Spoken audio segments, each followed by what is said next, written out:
Okay, so let me give the first thing first. ठीक है, expressions and statements जो थी इस पे अब आ जाते हैं. ठीक है, so expression और statement से क्या मुराद है? वेरिएबल बनाना में आ गया, वेरिएबल को इनिशियल वैल्यू देना भी आ गया, हमें बाद में कोई और वैल्यू देनी हो वो भी देख सकते हैं हम. ठीक है, सो एक्सप्रेशंस जो है ना, इसके लिए आप जिस तरह a is equal to B plus C में कह दूं, ठीक है, जिसमें ए बी सी जो है वो वेरिएबल हो.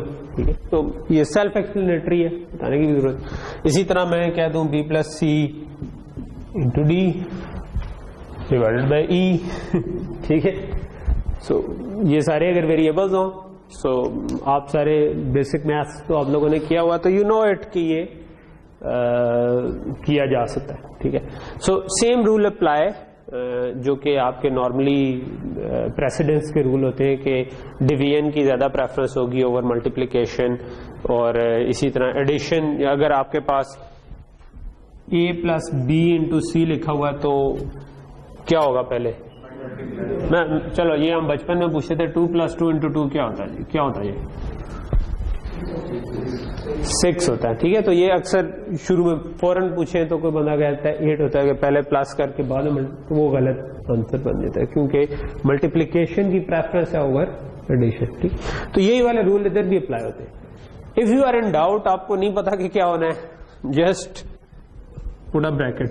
ठीक है, तो इसमें आप वो पेरेंथेसिस डाल सकते हैं जब भी आपने कोई काम पहले करवाना है, कोई काम बाद में करवाना है. ठीक, सो एक्सप्रेशंस में हमारे पास ये सारी चीजें अलाउड है, और ये आपके जनरली ये ऑपरेटर्स से मिलकर बनती. ठीक है, इसके लिए मैं स्लाइड पे आ जाता हूं ताकि मैं कुछ मिस ना कर दूं. ठीक है, जस्ट अदरवाइज मैं स्लाइड्स को जनरली थोड़ा सा अवॉइड करना चाहता हूं, क्योंकि उसमें बच्चे मिस कर जाते हैं कि हो क्या रहा है. ठीक है, सो ये हमने डिस्कस कर लिए कि क्या क्या लैंग्वेज के कंस्ट्रक्ट्स हैं जिनको हम यूज कर रहे होते हैं. सो मैंने ये सिर्फ पहला पॉइंट मिस किया कि आपका ओवरऑल एक जो भी आप कोड लिखेंगे वो एक सीक्वेंस में चलेगा. ठीक है, और उस सीक्वेंस में आप कुछ एक्सप्रेशन लिखेंगे, कहीं पे आकर डिसीजन लेंगे कि यार अगर ये ट्रू है तो इस तरह कर दो, अदरवाइज कुछ और कर दो. फिर आप अगर आपने बार बार काम करवाना है तो आप उधर इटरेशंस यूज करेंगे, और अगर आपने एक रीजनेबल काम कर लिया जिसको आपको बार बार यूज करने की जरूरत है, तो आप वो कोड बार बार यूज करने के बजाय उसका एक फंक्शन बना लेंगे और उसको बार बार कॉल कर लिया करेंगे. और वेक्टर्स ये हैं कि आप एक से ज्यादा डाटा के ऊपर काम कर सकें. उस वक्त तक काम इंटरेस्टिंग होता ही नहीं है एक्चुअली, जब तक आपके पास डाटा ज्यादा ना हो. ओके, सो इसमें से ज्यादातर जो है ना चीजें आपको क्लियर है. ठीक है, जब हम कहते हैं कि हमने एक कंप्यूटेशन करनी है तो अमूमन हम कुछ इनपुट डाटा लेते हैं, उसके ऊपर कोई कोड चलता है और उसके बाद हम कोई आउटपुट देते हैं. मिसाल के तौर पर अगर मैंने जिस तरह मैंने एग्जांपल दी कि मैं आप लोगों के ग्रेड कैलकुलेट करना चाहता हूं और मैं उसका कोई प्रोग्राम लिख देता हूं, तो मुझे किसी तरह इनपुट डाटा देना पड़ेगा. वो इनपुट डाटा कैसे दूंगा? हो सकता है मैं कीबोर्ड से एंटर करूं, हो सकता है कि मैंने ऑलरेडी एक फाइल में बना के रखा हो और मैं एक फाइल से रीड करूं, मेरा प्रोग्राम उसको उसके ऊपर बेसिक सी कंप्यूटेशन करेगा, सारे नंबर्स को ऐड करे, जितनी वेटेज मैंने दी हुई थी और डिवाइड करे, और फाइनल मार्क्स जो आते हैं उसके ऊपर उसकी बेस पे ग्रेड या स्क्रीन पे शो करवा दे या फाइल में लिखवा दे. ठीक है, और मेरे पास एंड पे एक रिजल्ट आ जाए. ठीक, तो तमाम प्रोग्राम्स, तमाम एप्लीकेशन असल में यही काम ही कर रही होती है. ठीक है, अगर आप मूवी देख रहे हैं तो वो क्या करते हैं, फाइल उठाता है, आप मोबाइल पे लेट से एक मूवी देखना चाह रहे हैं. ठीक है, तो वो क्या करेगा, वो एक डिस्क से फाइल रीड करेगा और उसको डीकम्प्रेस करके आपको स्क्रीन के ऊपर दिखा देगा, और उसकी इनपुट फ्रॉम फाइल है, आउटपुट ऑन स्क्रीन है. ठीक है, अगर आप कोई फोटो एडिटिंग सॉफ्टवेयर कर रहे हैं तो आप एक तस्वीर उठाएंगे, उसके ऊपर कोई फिल्टर अप्लाई करेंगे और उसको सेव कर देंगे, तो वो डिस्क से उठाइए एक फाइल, उसको चेंज किया और वापस सेव कर दी. ठीक, तो आपके सारे प्रोग्राम्स एक्चुअली यही काम ही कर रहे हैं. ठीक है, तो इसमें जो पहला फीचर था जो कि हम कह रहे हैं कि एक्सप्रेशन है, तो वो एक्सप्रेशंस किस किस किस्म की हो सकती हैं. एक्सप्रेशंस में फॉर एग्जांपल मैं कहता हूं int length is equal to 20, so this is a valid expression. अगर मैं कहूं विड्थ इज इक्वल टू 40, ये भी वैलिड एक्सप्रेशन है. अगर मैं कहूं area is equal to length into width, तो ये भी वैलिड एक्सप्रेशन है। Average is equal to length plus width divided by 2, ये भी वैलिड एक्सप्रेशन है, ठीक है। सो ये मैंने आपको बता दिया कि इसके रूल्स तकरीबन वही हैं जो कि हमारे नॉर्मल रूल्स थे, ठीक है। सिर्फ एक फर्क ये है कि जो इक्वल टू है ये वो वाला इक्वल टू नहीं है कि ये दोनों बराबर हैं। इसको हम कहते हैं कि असाइनमेंट है कि ये एक चीज कैलकुलेट करो, उसको इसके अंदर असाइन कर दो, ठीक है। तो इसका ये मतलब नहीं है कि एरिया पहले से एक चीज है और वो इसके बराबर है, ये नहीं है, ठीक है। उसका मतलब है कि लेंथ और विड्थ को मल्टीप्लाई करो, उसका रिजल्ट एरिया के अंदर लिखवा दो, ठीक, ओके। सो इसके अलावा जो आपकी एक्सप्रेशन है ना, एक टाइप मैं पहले बताना भूल गया था, वो है बूलियन की, ठीक है। so, मैंने आपको इंट, डबल और ये चीजें बताई थी। बूलियन इज 1 बिट, ठीक है। 1 बिट 0 भी हो सकती है, 1 भी हो सकती है, तो वो या ट्रू हो सकती है या फॉल्स हो सकती है, ठीक है। सो उसके ऊपर क्या क्या एक्सप्रेशन चल सकती हैं, उनके ऊपर फिर आपके रिलेशनशिप के ऑपरेटर्स कुछ चल सकते हैं कि आप चेक कर सकते हो। ये खैर इनकी रिटर्न वैल्यू है बूलियन की कि आप दो नंबर्स को आप चेक कर सकते हो कि वो इक्वल हैं या नहीं। अगर ये चेक करना है तो फिर आप 2 दफा इक्वल का साइन डालते हैं, ठीक है। मैं लिखूंगा a इक्वल टू b, तो इसका मतलब है अगर वो ट्रू हुआ तो मैं 1 रिटर्न कर दूंगा, अगर वो फॉल्स हुआ तो मैं 0 रिटर्न कर दूंगा, ठीक है। इसी तरह a not equal to b के लिए हम ये वाला sign, exclamation sign followed by equal to, इसका मतलब है नॉट इक्वल टू b, ठीक है। सो अगर मैं कहूं a not equal to b, तो अगर वो इक्वल नहीं हुए तो 1 रिटर्न होगा, नहीं तो 0 रिटर्न होगा, ठीक है। And I can save it in a Boolean variable, या क्योंकि हम किसी भी वेरिएबल में सेव कर सकते हैं, मैं इंटीजर में भी सेव कर सकता हूं, किसी भी। लॉजिकल ऑपरेटर इसके अलावा होते हैं एंड और एंड और आप लोगों ने पहले सुने हुए?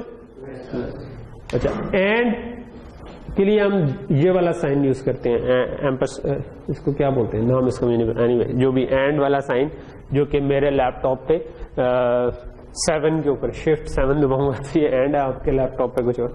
तो ये 2 दफा हम लगाते हैं, क्योंकि एक दफा का कुछ और मतलब है जो कि हम थोड़ा सा आगे जाके बताएंगे, ठीक है।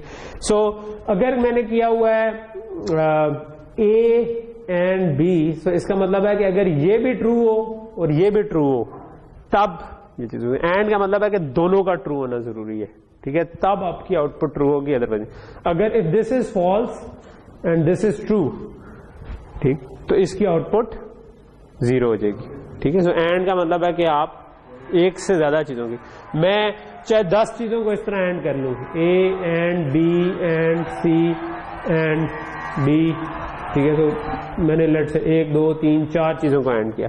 सो अब अगर ये चारों की चारों आउटपुट्स, चारों की चारों वेरिएबल्स ट्रू हुए तो फिर ये ट्रू होगा, अदरवाइज ये फॉल्स होगा, ठीक है, ये एक्सप्रेशन, ठीक। अच्छा, सी में या C++ में ना मैं अगर तो ये बूल टाइप का होता फिर तो ये ट्रू या फॉल्स था, ठीक है। लेकिन अगर ये बूल नहीं है, कोई इंटीजर है, तो उस पे भी ये चीज चल जाएगी। अगर ये 0 हुआ तो इसका मतलब है फॉल्स है, अगर ये नॉन 0 हुआ तो हम इसको ट्रू अज्यूम करते हैं, ठीक। कोई भी नॉन 0 वैल्यू हुई तो हम अज्यूम करेंगे दिस इज ट्रू, अगर ये 0 वैल्यू हुई तो हम समझेंगे कि ये फॉल्स है, ठीक। ये एक छोटी सी चीज, ओके। सो इसी तरह आप लेस देन और ये एंड था, और जो होता है वो 2 बार्स हम लगा देते, ठीक है। सो अगर मैंने लिखा हुआ ए और बी, सो इसका मतलब है इनमें से कोई एक भी ट्रू हुआ तो आउटपुट ट्रू होगी, यानी कि ये ट्रू कंसिडर होगी ओवरऑल एक्सप्रेशन, ठीक है। अगर इनमें से कोई दोनों ही फॉल्स हुए तो फिर ये फॉल्स समझी जाएगी, ठीक है, यानी कि और का मतलब है कोई भी ट्रू हो जाए, ठीक है। अगर मैं ये ज्यादा के लिए करना चाहूं तो ये भी कर सकता हूं, इसका मतलब है इन चारों में से कोई भी वेरिएबल अगर नॉन 0 है तो ये ट्रू हो जाएगी, अगर कोई भी सारे के सारे वेरिएबल अगर 0 हैं तब ये फॉल्स हो जाएगी, ठीक है। सो और जिस तरह उर्दू में हम कहते हैं या, कि ए या बी या सी, ठीक है, इसका मतलब इनमें कोई भी हो जाए। और इंग्लिश में हम जब और इंग्लिश में एंड जो कहते हैं वो उर्दू के और के बराबर, ठीक है। तो ये समहाउ और इज नॉट और, ठीक है। तो ये जो और है ना, इसका मतलब है एंड, ठीक है, जो कि आपको नॉर्मल अगर इंग्लिश उर्दू आती है तो आपको पता है कि और जब हम उर्दू में कहते हैं कि ए और बी और सी और डी ये भी हो, ये भी हो, ये भी हो, ये भी हो, ठीक है। तो ये उर्दू वाला और जो है ना वो आपका एंड को कॉरेस्पॉन्ड करता है। ओके, इसके अलावा आपके रिलेशनशिप ऑपरेटर्स हैं greater than, equal to, greater than, less than, equal to, less than. अगर आपने ग्रेटर देन करना है तो वही साइन है, लेस देन करना वही साइन है। ग्रेटर देन, इक्वल टू हम मैथ्स में इस तरह करते हैं, लेकिन इस तरह का कोई साइन हमारे पास क्योंकि नहीं है तो हम इस तरह से लिख देते हैं, ठीक है। क्योंकि कीबोर्ड पे तो वो दूसरा वाला नहीं है ना, तो आप ग्रेटर देन और इक्वल टू लिख देते हैं, ठीक। ये सेल्फ एक्सप्लेनेटरी है, ठीक है। आपको पता है कि ग्रेटर देन इक्वल टू क्या होता है, इक्वल इक्वल टू क्या होता है, लेस देन इक्वल टू क्या होता है, ठीक है। इसको उल्टा नहीं लिख सकते, ठीक है। इक्वल टू ग्रेटर देन नहीं लिख सकते, ठीक है। सो दिस इज रॉन्ग। आपको हमेशा पहले ग्रेटर देन, जिस तरह हम बोलते हैं greater than equal to maths पढ़ते हुए, उसी तरह हम उसी सीक्वेंस में लिख देते हैं, ठीक है। इसके बाकी जो आपके नॉर्मल इंटीजर टाइप हैं उन पे आप प्लस भी कर सकते हैं, माइनस भी कर सकते हैं, मल्टीप्लाई भी कर सकते हैं, डिवाइड भी कर सकते हैं और रिमाइंडर भी ले सकते हैं। रिमाइंडर का तो आपको आइडिया है ना कि क्या होता है, जब वो डिवाइड करें दो नंबर्स को तो जो बाकी बचता है वो रिमाइंडर होता है, ठीक है। सो अगर मैं लेट से 10 को 3 से डिवाइड करूं तो क्या रिमाइंडर आएगा, ठीक है। 3 3 9 और 1 रिमाइंडर आ जाएगा। This is called reminder. So अगर मैंने रिमाइंडर लेना है तो मैं क्या करूंगा, मैं ठीक है, अगर मैं इस किस्म की कोई एक्सप्रेशन लिख दूंगा तो इसका मतलब है इन दोनों, इसका इससे रिमाइंडर ले लो, यानी कि अगर ये 10 हो और ये 3 हो तो मेरा रिमाइंडर 1 आ जाएगा, ठीक है। सो रिमाइंडर बड़ा यूजफुल चीज है, लेकिन रिमेंबर का रिमाइंडर इंटीजर्स के लिए होता है, ठीक है, डबल्स के लिए नहीं होता, क्योंकि अगर पॉइंट्स में डिवाइड करेंगे तो वो हो जाएगा। और जब इंटीजर्स को डिवाइड करते हैं, लेट से मैं 10 डिवाइडेड बाय 3 करूंगा तो रिजल्ट क्या आना था,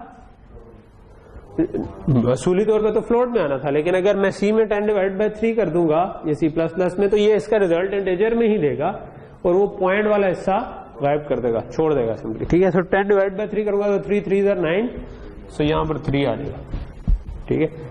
वो पॉइंट वाला हिस्सा उड़ जाएगा, उसको राउंड नहीं करेगा, ठीक है, जो बस सिंपली इग्नोर कर देगा, ठीक। तो अगर वो पीछे 3.9 भी आ रहा हो तो इधर रिजल्ट 3 आएगा, ठीक है। तो ये ध्यान में रखें, ठीक। ओके, सो ये हमने 3-4 ऑपरेटर्स तो कर लिए। और अगर डबल या फ्लोट हो तो उसमें बिल्कुल उसी तरह एडिशन, सब्ट्रैक्शन, मल्टीप्लिकेशन, डिवीजन ये सब कुछ अलाउड है। और ये मेरा ख्याल है कि यहां पर हम इसकी एक छोटी सी ना एग्जांपल पहले बना लेते हैं, ठीक है, इसको बाद में करते हैं। So let's write a small code, और इसमें क्या करते हैं कि लेट्स से कि मैं कहता हूं इंट इज इक्वल टू 10, या चलो ये तो क्योंकि बिल्कुल सेल्फ एक्सप्लेनेटरी थे तो मैं इसको ना थोड़ी सी इसकी इंटरेस्टिंग एग्जांपल बनाने की कोशिश करता हूं, ठीक है।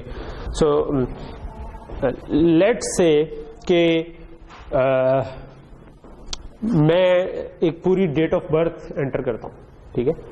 तो मैं कहता हूं कि int date of birth is equal to, तो कोई, हाँ सॉरी 2 दफा डाल दिया। सो डेट ऑफ बर्थ जो है इसको हम किसकी ले लें, कोई, चलो मैं फर्जी ले लेता हूं, ठीक है। लेट्स से कि 30/12/1990, ठीक है। बहुत बड़ा नंबर तो नहीं हो जाएगा,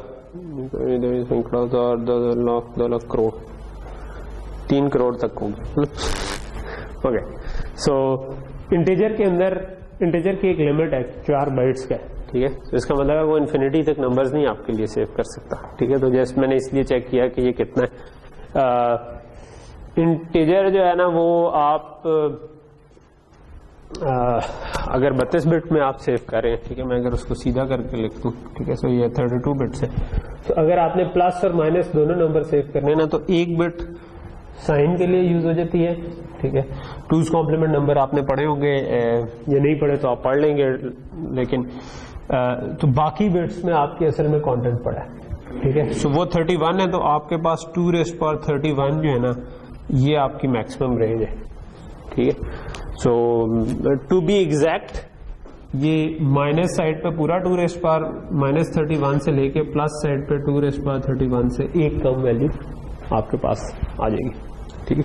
तो 2 रेज़ पावर 31 में यहाँ पर 1 आ जाता है, बाकी सारे 0 होते हैं, तो उससे कम के सारे 1 आ जाते हैं। सो ये आपकी मैक्सिमम रेंज है। और ये जो मैक्सिमम रेंज है ये आप कैलकुलेटर से निकाल सकते हैं, लेकिन रफली इट्स अराउंड 2 बिलियन, ठीक है। सो 2 बिलियन से कुछ ऊपर, ठीक है। तो प्लस माइनस 2 बिलियन तक आप जा सकते हैं। सो ये क्योंकि उससे कम है तो इसका मतलब है कि कोई मसला नहीं है, ठीक है। सो क्योंकि आप हमने डिवीजन और रिमाइंडर पढ़ लिया है, तो मैं डिवीजन और रिमाइंडर के हिसाब से एक छोटी सी एग्जांपल करना चाहता हूं। मैं ये चाहता हूं कि मेरे पास इंट डेट निकालना चाह रहा हूं, फिर मैं एक और इंटीजर निकालना चाह रहा हूं मंथ, इसी में से, ठीक है। और फिर मैं एक और निकालना चाह रहा हूं ईयर, और ऑब्वियसली उसके बाद मैं मंथ, डेट और ईयर को अलग-अलग सी आउट करवाना चाह रहा हूं, तो वो तो मैं आराम से करवा सकता हूं। मैं कहता हूं डेट और लेट्स से कि मैं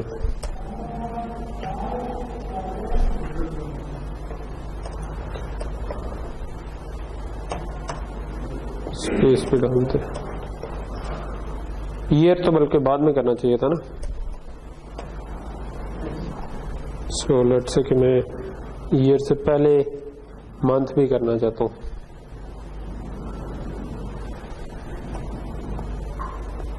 ये वाली स्टेटमेंट तो आप सबको अभी तक समझ आ जानी चाहिए जो मैं नीचे लिख रहा हूं।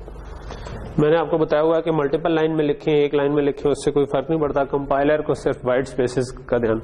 मैंने कहा कि डेट मंथ, अगली लाइन में मंथ आ जाए, अगले में ईयर आ जाए, लेकिन मैं असल में कंप्यूट करना चाह रहा हूं ऊपर। सो अगर मेरे पास एक इंटीजर है इस तरह का जिसमें ये 30 इज द डेट, 12 यानी दिसंबर उसका महीना है, एंड 1990 इज ईयर। सो मैं आपको बता चुका हूं कि मैं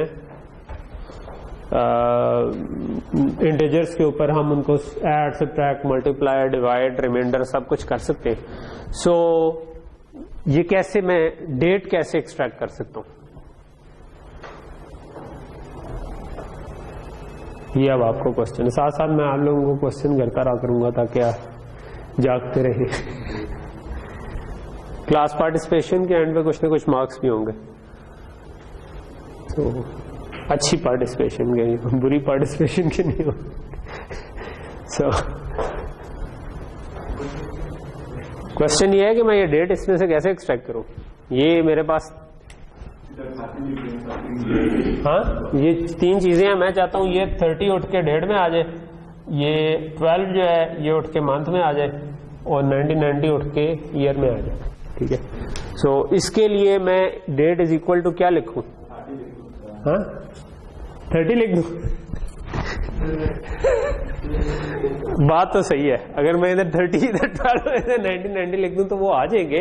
व्हाट आई वांट इज कि कल को मैं इसको चेंज कर दूं तो मुझे इधर आके चेंज ना करनी पड़े, यानी मैं यूजर से भी इनपुट ले लूं। अभी तो मैंने फिक्स वैल्यू दे दिया, मैं कहता हूं मैं यूजर से भी इनपुट ले लूं तो ये काम हो जाए, ठीक है। सो अब जी, अच्छा मैं आपको हिंट दे देता हूं कि हमने डिवीजन और रिमाइंडर जो पढ़ा है इंटीजर की, उसमें हमने ये पढ़ा है कि डिवाइड जब करते हैं तो पॉइंट वाला हिस्सा वो उड़ा देता है, ठीक है, और आगे वाला हिस्सा सिर्फ रह जाता है। और रिमाइंडर जो है उसके लिए हमने पढ़ा है कि अगर हम रिमाइंडर, तो आपको पता ही है कि क्या होता है, ठीक है। सो आप डिवाइड और रिमाइंडर को अगर प्रॉपरली यूज करें तो ये काम हो जाएगा, ठीक है। तो ये आपको मैंने मतलब काइंड ऑफ, बजाय ये कि आप उस पर थोड़ा सा टाइम लगाते, मैंने आपको बता दिया। तो लेट्स से कि डिवाइड और रिमाइंडर से डेट और ईयर का तो बहुत ही आराम से हो जाएगा, ठीक है। सो अब आप मुझे बताएं कि क्या करें।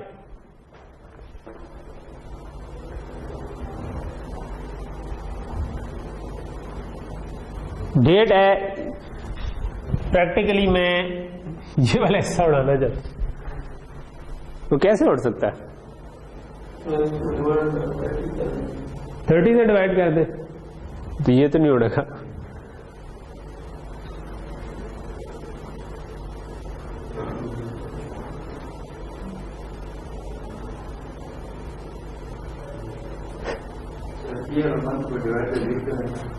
डिवाइड बाय 0 कर दूं। डिवाइड बाय 0 तो एरर होता है यार, किसी चीज को 0 से डिवाइड करने से पहले आपको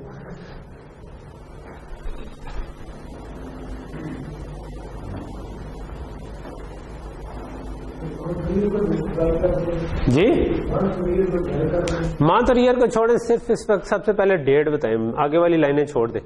डेट इज इक्वल टू मैं करना चाह रहा हूं, ये एक नंबर है जो कि इस वेरिएबल में स्टोर्ड है, इसे अगर मैंने सिर्फ 30 एक्सट्रैक्ट करना तो कैसे कर सकता हूं?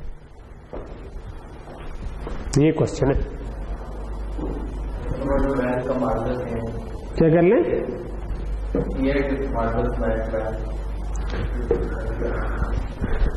ईयर तो अभी है ही नहीं ना हमारे पास, अभी तो ये वेरिएबल डिक्लेयर किए हैं, इनको वैल्यूज तो मैंने देनी है, एक लाइन में इसको देनी है, डेट को एक में, मंथ को एक में, ईयर को मैंने लिख दिया पहले से ताकि बाद में प्रिंट हो जाए।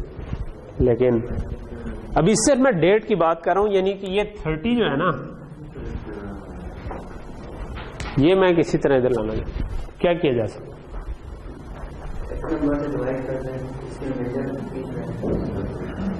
बिल्कुल सही बात है, ऐसे नंबर से डिवाइड कर दें कि आपके पास ये चीज बच जाए। ठीक है, सो ऐसा क्या नंबर है?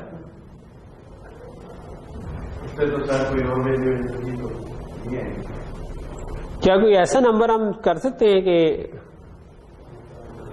कि पॉइंट वाला उड़ जाए और फिर ये आ जाए? डिवीजन क्या करती है? पॉइंट वाला हिस्सा उड़ा देती है। तो मैं इसको किसी ऐसे नंबर से डिवाइड कर सकता हूं कि जो भी यहां पर मैं नंबर एंटर किया हो उसमें से ये वाली 2 बिट्स ही आए, बाकी पीछे वाला हिस्सा उड़ जाए, क्योंकि पॉइंट वाला हिस्सा तो ऑटोमेटिकली उड़ जाएगा जब मैंने डिवाइड किया। तो वो कौन सा नंबर है जिससे डिवाइड करूं तो मेरे पास ये वाला हिस्सा पूरा पॉइंट्स में आ जाए? और ये मैंने बिल्कुल ही बता ही दिया तकरीबन।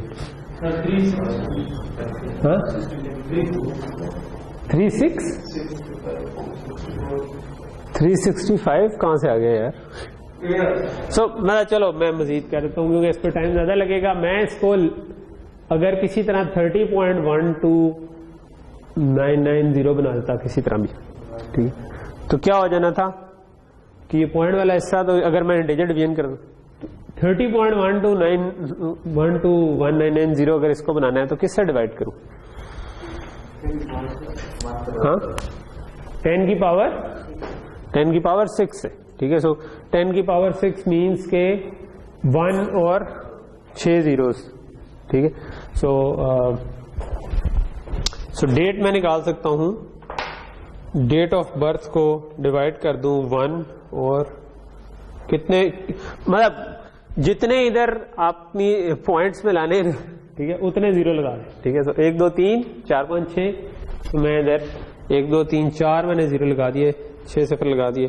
सो आपको इससे डिवाइड किया तो बेसिकली 30.12190 बनना चाहिए था, लेकिन क्योंकि इंटीजर डिवीजन है और पॉइंट वाला हिस्सा गायब हो जाता है जब आप इंटीजर डिवीजन करें, तो ऑटोमेटिकली इससे जो रिजल्ट आएगा वो बाकी 30 बचेगा। यहां तक चीज क्लियर होगी?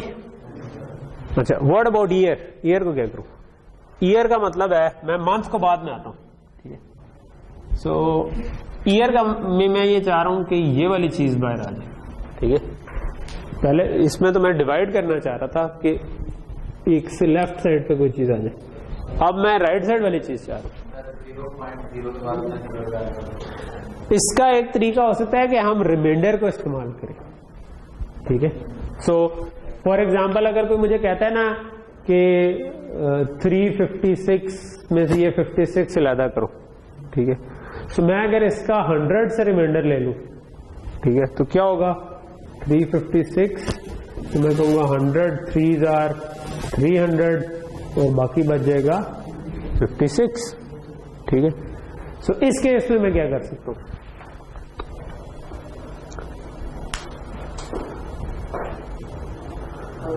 बिल्कुल सिमिलर केस है, लेकिन मैंने ये 1 के बाद 6 जीरो लगा दूंगा तो वो ये पूरी की पूरी चीज पर आएगी। 1 to 1 है 4 जीरो। देखिए अगर मैंने 2 डिजिट्स उठाने थे तो मैंने 100 से रिमाइंडर लिया, 2 जीरो था, ठीक है। सो ईयर का मसला हल हो गया। तो क्या करूंगा, किसका रिमाइंडर लूंगा सबसे पहले, डेट ऑफ बर्थ का। किससे रिमाइंडर लूंगा, 4 जीरो 1 और उसके बाद 4 जीरो, ठीक है, क्योंकि मुझे 4 डिजिट चाहिए, ठीक है। ओके, सो मंथ मैंने पहले जान के खुद छोड़ा। उसकी वजह क्या थी, उसकी वजह यह है कि मंथ डायरेक्टली राइट या लेफ्ट साइड से नहीं निकल रहा, बल्कि मंथ जो है वो मुझे ये वाला हिस्सा चाहिए, ठीक है। So before going two month मैं कहूंगा कि जब भी आप कोई नई चीज सीखे ना, ट्राई टू जनरलाइज, कि आपको कभी भी वैसी सिचुएशन आए तो आप उसको यूज कर सकें, ठीक है। तो ये जो हमने पहले ये वाली चीज निकाली थी, इसका क्या तरीका है, अगर आपको किसी भी नंबर का लेफ्ट साइड वाली हिस्सा चाहिए तो आपने जितने डिजिट्स उड़ाने हैं उतने जीरो लगा दें और उसके आगे एक 1 लगा दें, उससे डिवाइड कर दें, ठीक है। सो ये एक जनरल रूल बन गया, कभी भी करना हो। मैं आपको कहता हूं कि मेरे पास 7:30 हैं और इसमें से मैंने इसको इस तरह लिखा हुआ 7:30 और आपने ये अलग करना है, ये अलग करना है, ओके, ठीक है। तो ये अलग करना है तो आप इसको किससे डिवाइड करेंगे, 100 से, ठीक है। और अगर राइट साइड वाला अलग करना है तब आप रिमाइंडर ले लें, ठीक है। और रिमाइंडर ले लें किससे, जितनी डिजिट से अलग करना है। हमेशा राइट साइड पे जो आ रहा है ना उतने जीरो लगने, ठीक है। चाहे आपने डिवाइड करना है तो उतने जीरो लगा के 1 लगाना है, उतना रिमाइंडर लेना है तो उतने जीरो लगाकर आगे 1 लगा के रिमाइंडर। तो इसी का मैं रिमाइंडर ले लूं अगर 100 से तो मेरे पास 30 लद हो जाएगा, अगर मैं इसको डिवाइड कर दूं 100 से तो ये लद हो जाएगा, ठीक। तो ये जनरलाइज तरीका है। इट्स अ हिंट, जो कि हो सकता है कि नेक्स्ट क्लास में आपका क्विज हो जाए जिसमें मैं आपको कोई और सिचुएशन, हो सकता है टाइम वाली दे दूं, हो सकता है कोई और दूं, जिसमें आपको यही काम ही करना हो, ठीक है। So just be prepared for it. So अगर मैंने मंथ अलग करना है तो मंथ जो है ना वो डायरेक्टली तो डिवीजन और रिमाइंडर से नहीं निकलेगा, बट हम क्या कर सकते हैं कि हम कॉम्बिनेशन यूज कर सकते हैं, ठीक है। सो क्या कॉम्बिनेशन चल सकता है इधर, ये मैं चाहूंगा कि आप में से कोई बताए कि अगर मैंने ये वाला हिस्सा अलग करना है, अब ये ना राइट पे है ना लेफ्ट पे है, ये तो दरमियान में, तो क्या कर सकता हूं। होता है ना वीडियो गेम में आप कॉम्बो लगा सकते हैं, ठीक है। तो इधर आप एक कॉम्बो लगा सकते हैं जिससे ये प्रॉब्लम, क्या करें, पहले डिवाइड कर दें बाद में रिमाइंडर ले लें। तो किससे डिवाइड करूं,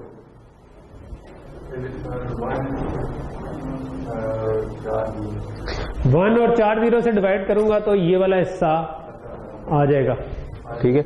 फिर क्या करूं, फिर उसका कितने से रिमाइंडर ले लूं, 100 से। सो अगर मैं इसको डिवाइड करूंगा तो 3012 बन जाएगा और इसका 100 से रिमाइंडर ले लूंगा तो मेरे पास 12 आ जाएगा, ठीक है।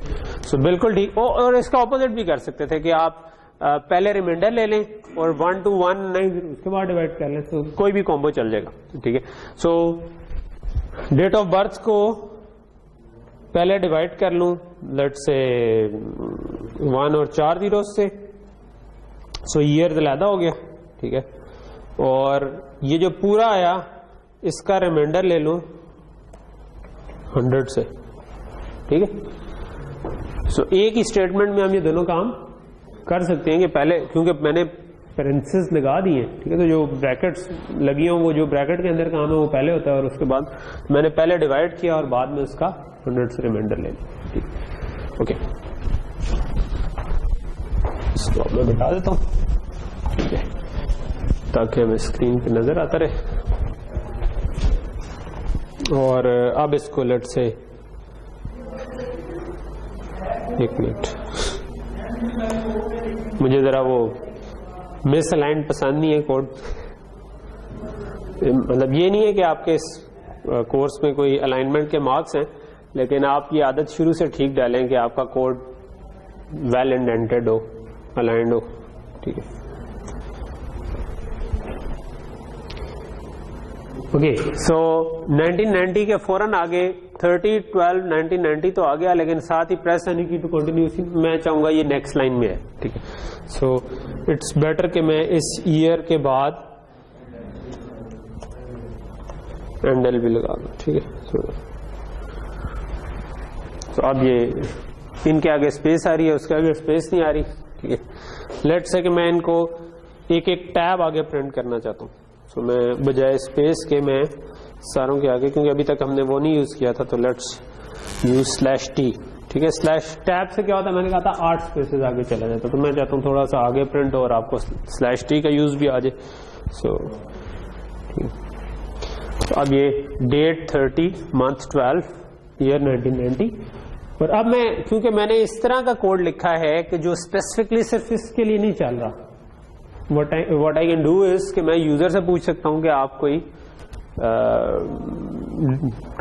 कोई भी डेट एंटर करें, ठीक है। मे बी मैंने इसको डेट ऑफ बर्थ कह दिया, मे बी मैं इसको डेट ही कहता, ठीक है। तो मैं सी आउट एंटर एनी डेट, ठीक है, और सी इन DOB, ठीक। सो अगर मैं ये कर दूं तो मैंने क्या किया, कोई भी डेट ली उसको इसमें किया और उसके ईयर और वो अलग हो जाए, ठीक है। मैंने इसको इनिशियलाइज पहले किया भी हुआ है, बट इट डजेंट मैटर, जब यूजर एंटर करेगा वो ओवरराइट हो जाए, ठीक है। अगर आप कोई वेरिएबल आपने बनाया हुआ है और उसको कोई वैल्यू नहीं दी हुई, ठीक है, तो उस स्टिल आपकी मेमोरी एलोकेट हो जाती है, उसको उस मेमोरी में कोई भी वैल्यू पड़ी हो सकती है, जिसको हम गार्बेज वैल्यू कहते हैं, क्योंकि वी डोंट नो कि जब प्रोग्राम चलेगा तो उस वक्त मेमोरी में उस जगह पर क्या वैल्यू थी, ठीक है। तो सी आपको नहीं रोकता, C++ आपको ये करने से रोकती नहीं, आपका प्रोग्राम बन जाएगा, चल जाएगा, लेकिन वो फिर कोई गलत वैल्यू उठा रहा होगा। तो आप हमेशा जब भी यूज करना है उससे पहले उसमें कोई ना कोई वैल्यू एंटर हो चुकी होनी चाहिए, ठीक है। सो इधर मैं इनिशियलाइज ना भी करता तो ये मैटर नहीं करता था, ठीक है, क्योंकि मैं बाद में जब डेट एंटर करवाने के बाद ही इसको इस्तेमाल कर रहा हूं, ठीक है। तो बेशक मैं यहां पर लिख दूं, बेशक मैं इसको उड़ा दूं, इससे कोई फर्क इस प्रोग्राम में नहीं पड़ा, यूं कर लूं, उस तरह कर लूं, क्योंकि इसको बाद में मैंने इनिशियलाइज करवा दिया। सो मैं आपको योर डेट दे देता हूं, ठीक है। सो 14 अगस्त 1947 अगर मैं कहूं तो ये 14 अगस्त 8 ही होता है ना, अगस्त 7 तो नहीं, ओके 1947 ये अलग हो गया, ठीक है। सो जो भी हमें रटी हुई हैं 2-4 डेट्स हो, उनमें से कोई से भी हम डाल सकते हैं इसके अंदर ये, ओके। सो यहां तक चीज क्लियर होगी। सो इस एग्जांपल को वैसे मैं नहीं करने जा रहा था, क्योंकि ये अंडरस्टूड है कि आपको डिवीजन रिमाइंडर आती होगी, लेकिन जस्ट मैंने इसलिए करवा दी कि मेरे ख्याल में ये यूजफुल चीज है कि आप चीजों को इस तरह अलग कर सकें। जस्ट थोड़ा सा मजीद इस पर टाइम जाया करते हैं कि अगर ये तो मैंने ये किया ना कि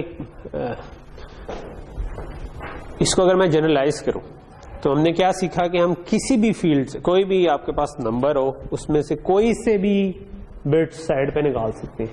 अगर शुरू और एंड की हो तो डिवीजन और रिमाइंडर से आ जाएंगी, दरमियान की हुई तो हम कॉम्बो लगा लेंगे कि एक दफा डिवाइड करके रिमाइंडर ले लें या रिमाइंडर करके डिवाइड कर लें, उससे अलग।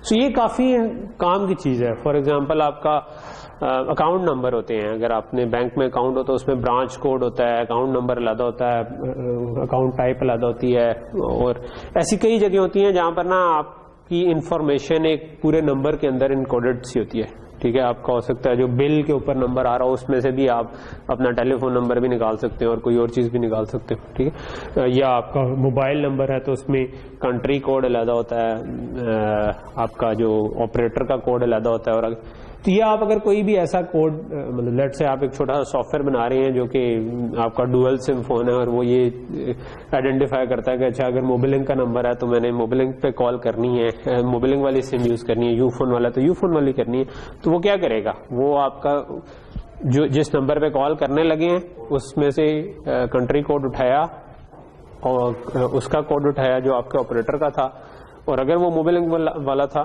तो उस वाले नंबर के ऊपर दूसरी वाली सिम यूज कर ली, अगर वो यू फोन का था तो कोई और सिम यूज कर ली। तो ये चीज बड़ी यूजफुल सी है कि आप इसको यूज कर सकते। इसका ऑपोजिट भी कभी कभी चाहिए हो सकता है, ठीक है, कि आपको डेट, मंथ और ईयर अलग-अलग इनपुट किए गए और आप उससे एक नंबर बनाना चाह रहे हैं, ठीक है। सो आप you want to construct that number, कि आपको कोई ब्रांच कोड दे देता है, अकाउंट टाइप देता है, अकाउंट नंबर देता है, तो आप उससे एक अकाउंट नंबर बनाना चाह रहे हैं, ठीक है। तो ये पॉसिबल।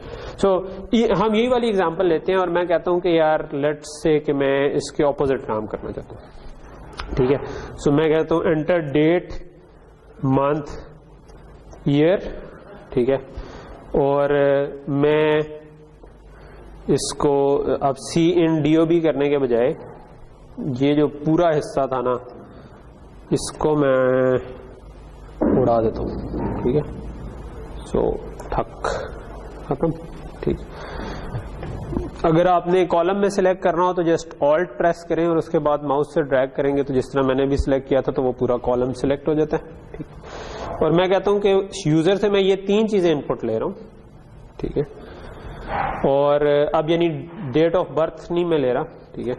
सो अब मैं डेट, मंथ और ईयर अलग-अलग इनपुट ले रहा हूं, ठीक है। और मैं सिंपल इसको इकट्ठा करके, ठीक है,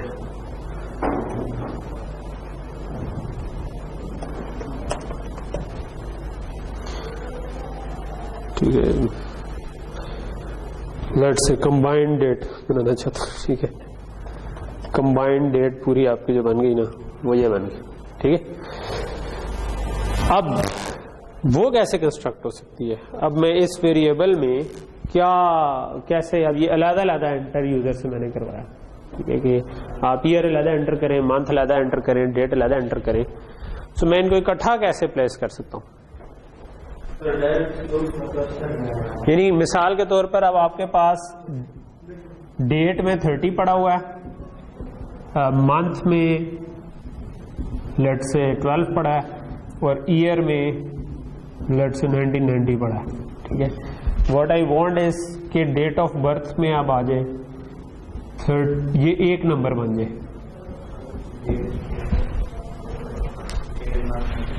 प्रिंट करवाने की बात नहीं कर रहा, मैं कह रहा हूं उस वेरिएबल में, मेमोरी के अंदर जो वेरिएबल है, जो कि मे भी आपका 4 बाइट्स का इंटीजर अलर्ट है, उसके अंदर जो नंबर से वो ये बन जाए।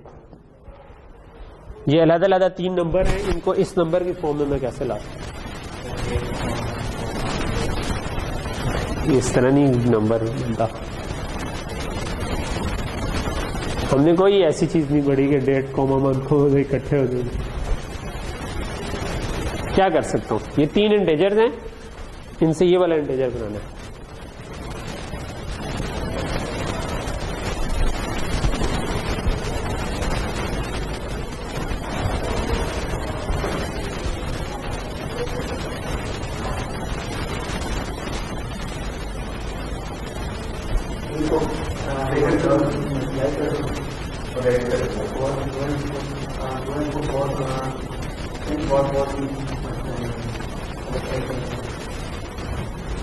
और ईयर को 100 से कर दूं? मैं नहीं सोचो, और इसी तरह का पर नहीं मैं रुकूंगा। यहाँ पे ईयर चाहिए, यहाँ पर ये चाहिए। तो क्या नाम है आपका? उमैर। चलो मैं इसके साथ साथ याद रखूंगा, एंड पे क्लास पार्टिसिपेशन मेरे जहन में जो रह गया ना उसको मैं शायद एक दूं। सो आपने अच्छा मशवरा दिया, लेकिन आपने कंप्लीट नहीं दिया। अब मुझे बताओ कि आप क्या कह रहे हो कि डेट को किससे मल्टीप्लाई करूं? 10 की पावर 6 से, 1 और 6 से, फिर आप कह रहे हैं, ठीक है। फिर इसमें प्लस करूं क्या? 12 नहीं, मंथ को, ठीक है। ये एग्जाम्पल है जनरलाइज सोचने, किससे? 4 से प्लस ईयर को किससे के?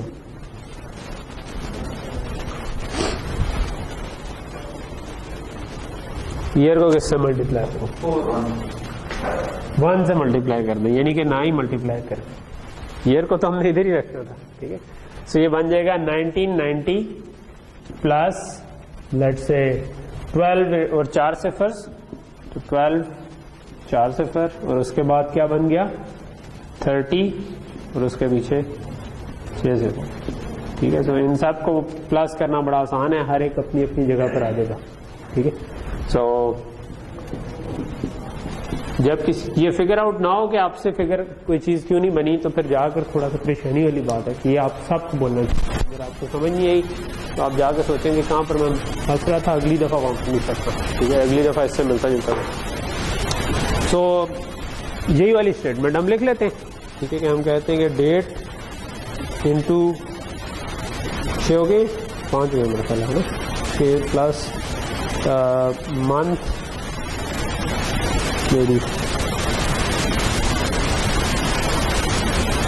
लेट्स से कि मैं नेक्स्ट लाइन में चला गया तो 1 2 3 4 प्लस ये। ठीक है, उसने खुद ही कुछ लाइन कर दिया। आई डोंट लाइक दिस, मैं इसको आगे करूँगा। तो ये मेरा पूरे का पूरा काम हो गया। ठीक है, तो रन करके देखते हैं क्या ये वाकई इस तरह होगा। डेट मंथ ईयर देने, लेट से कि कौन सी डेट देते, नवंबर कौन सा महीना होता है 11 1877। ठीक है, 9/1/1877 ये पूरा प्रिंट होगा। 2 नवंबर 1877 को क्या हुआ था? हाँ, अल्लामा इकबाल पैदा हुआ।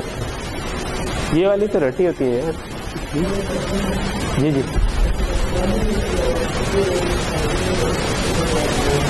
क्या करें?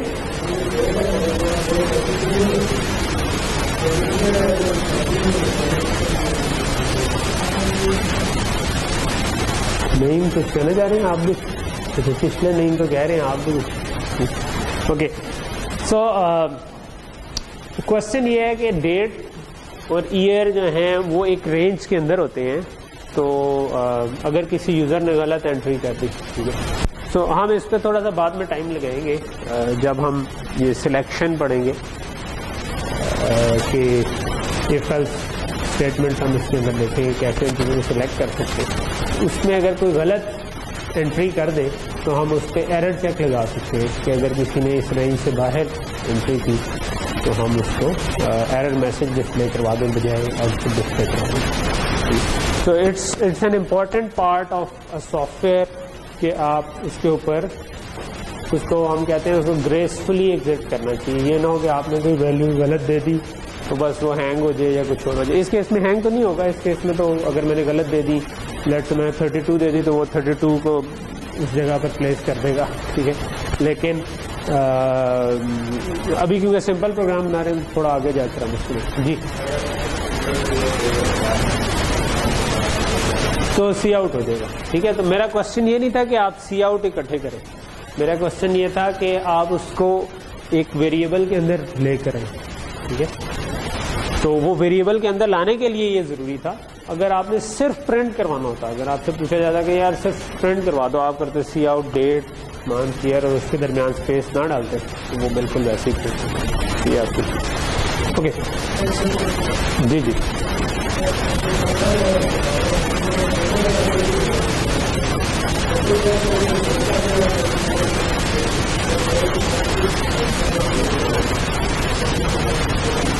जी जी, वो भी जब हम ये वाला अगला थोड़ा सा पार्ट कर लेंगे तब कर सकते हैं। ठीक है, यानी ऑब्वियसली आप यूजर को अगर 2 ऑप्शन देना चाह रहे हैं कि आप इनमें से कोई भी चूज कर ले, तो फिर आप उसको कहेंगे कि आप ये एंटर करना चाह रहे हैं, ये एंटर करना चाह रहे हैं, तो फिर आप उसके हिसाब से करेंगे। ठीक है, तो मे बी इसको आपको प्रोग्राम बनाते हुए ना आपको वो सीक्वेंस ऑफ स्क्रीन प्लान करनी चाहिए कि यूजर को आप क्या दिखा रहे हैं। ठीक है, ये जो अब यहाँ पर मैंने इनपुट लेनी थी लेकिन उससे पहले मैंने सी आउट करवाया। करवानी मैंने इनपुट थी, ठीक है, लेकिन उससे पहले सी आउट क्यों करवाया? ताकि जो यूज करने वाला है उसको पता चले कि उसने एंटर क्या करना है। ठीक है, तो जब आप प्रोग्राम बना रहे हो तो आपको ये सोचना है कि जस्ट लाइक अ डायरेक्टर कि आपने वो मूवी के सीन्स प्लान करा, आपने ये सीन्स प्लान करने हैं क्या स्क्रीन पहले आएगी, यूजर को क्या ऑप्शन देनी है, वो क्या ऑप्शन। तो आपने अगर इनपुट भी लेनी है तो आप उससे पहले कुछ आउटपुट करवाएंगे जिससे उसको समझ आ सके। मतलब अगर एक प्रोग्राम खुल जाए और उसमें कुछ आ ही नहीं रहा हो, आप कोई ऐप इंस्टॉल करें वो खुल जाए और वो अज्यूम करती हो कि आप खुद ही एंटर करेंगे क्या करना है, तो वो इट डजंट मेक सेंस। ठीक है, तो it should give you some option कि आप क्या करना चाहते हैं।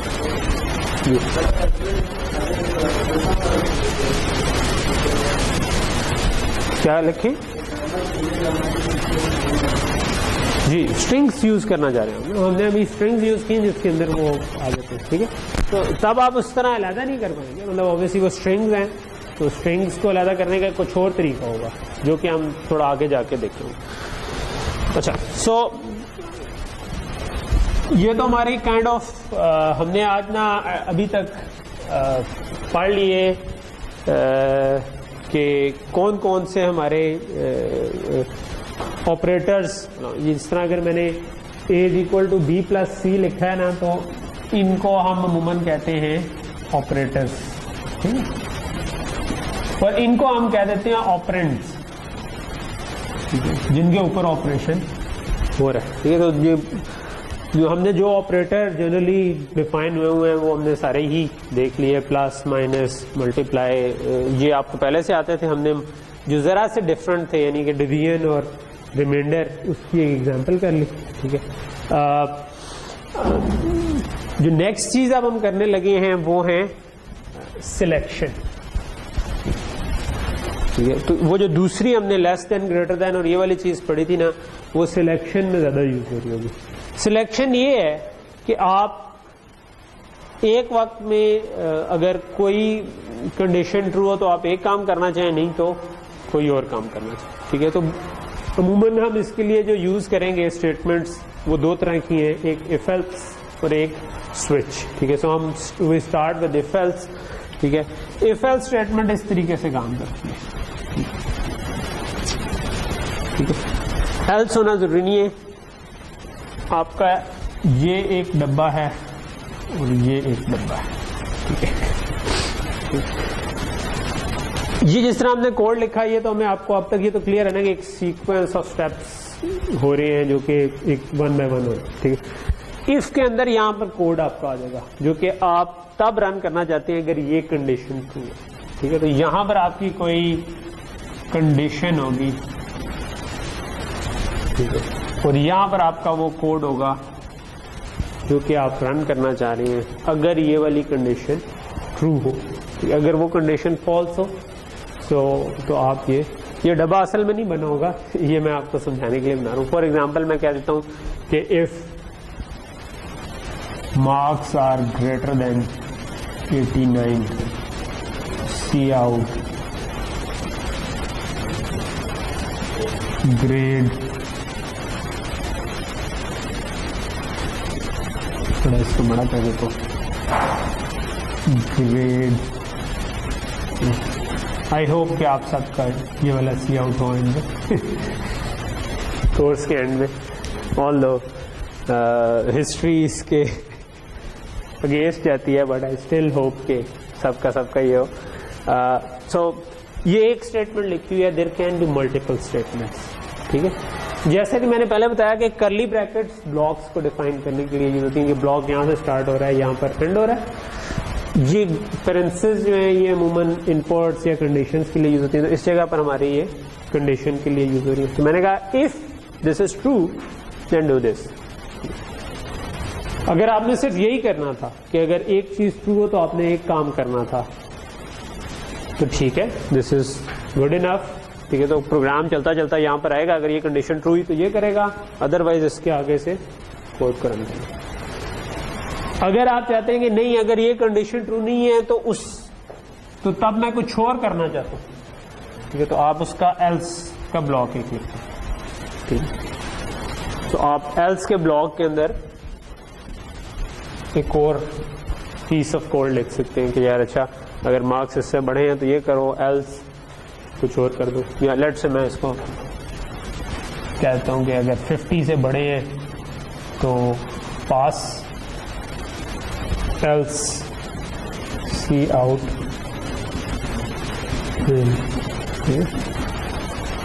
अगर मैं इस तरह करना चाहूं तो ठीक है, ये सिर्फ पास और फेल वाला प्रोग्राम बन गया। ठीक है, यहाँ पर आज हम रोकते हैं। नेक्स्ट क्लास में मैं ये दोबारा कवर भी करूंगा और फिर हम इफ एल्स की थोड़ी सी फर्दर डिटेल एंड हम आइटरेशंस को भी कवर करना चाहिए।